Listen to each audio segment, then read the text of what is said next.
జ్ఞానయోగము.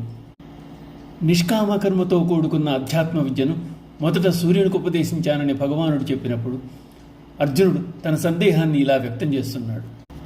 అర్జునపువాచ అపరం భవతో జన్మ పరం జన్మ వివస్వతః కథమేతద్విజానీయాం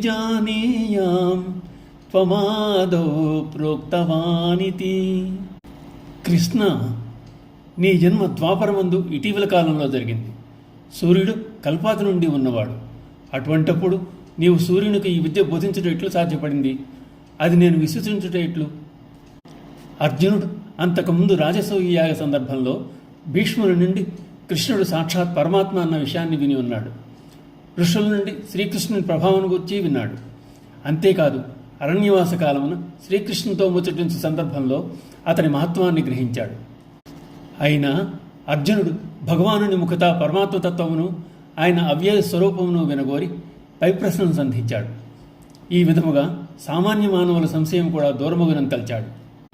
అర్జునుడు మాంసనేత్రముల ద్వారా చూస్తున్న రూపం కాదు భగవానుడు. పరమాత్మను దర్శించాలంటే దేహదృష్టి, మనోదృష్టి సరిపోవు, ఆత్మదృష్టి అవసరం. దానినే భగవానుడు అర్జునుకు బోధించనున్నాడు. శ్రీ భగవానువాచ బహూని మే వ్యతీతాని జన్మాని తవ చార్జున తాన్యహం వేద సర్వాణి నత్వం వేత్త పరంతప. అర్జున, నాకు నీకు కూడా పెక్కు జన్మలు గతించాయి. అవి నాకు తెలుసు కానీ నీవు వాటిని ఎరుగవు. ఈశ్వరుడు పరమాత్మ అయితే జీవుడు ఆత్మ. పరమాత్మ మాయం జయించినవాడు, జీవుడు మాయకు అధీనుడు. ఇదే వారి మధ్య గల భేదం. భగవానుడు లోక సంరక్షణ కొరకై అవతారములు దాల్చుతున్నాడు. జీవుడు కర్మబద్ధుడై అనేక జన్మలను ఎత్తుతున్నాడు. మానవునిగా అవతారము దాల్చిన పరమాత్మకు తానెవరో, తన ముందు జన్మల విశేషాలేవో, తన ప్రస్తుత జన్మ కారణమేదో అన్నీ తెలుసు. కానీ జీవుని స్మృతి ప్రస్తుత జన్మ వరకే పరిమితం. తల్లి గర్భమున ఉన్నప్పుడు జీవునికి 7వ మాసమునందు లిప్తకాలము పూర్వజన్మ జ్ఞానం కలుగునని చెప్తారు.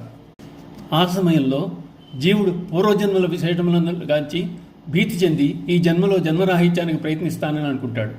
కానీ గర్భం నుండి బయటపడగానే మాయాప్రభావం చేత అంతా మరిచిపోతాడు. ఓం నమో భగవతే వాసుదేవాయ.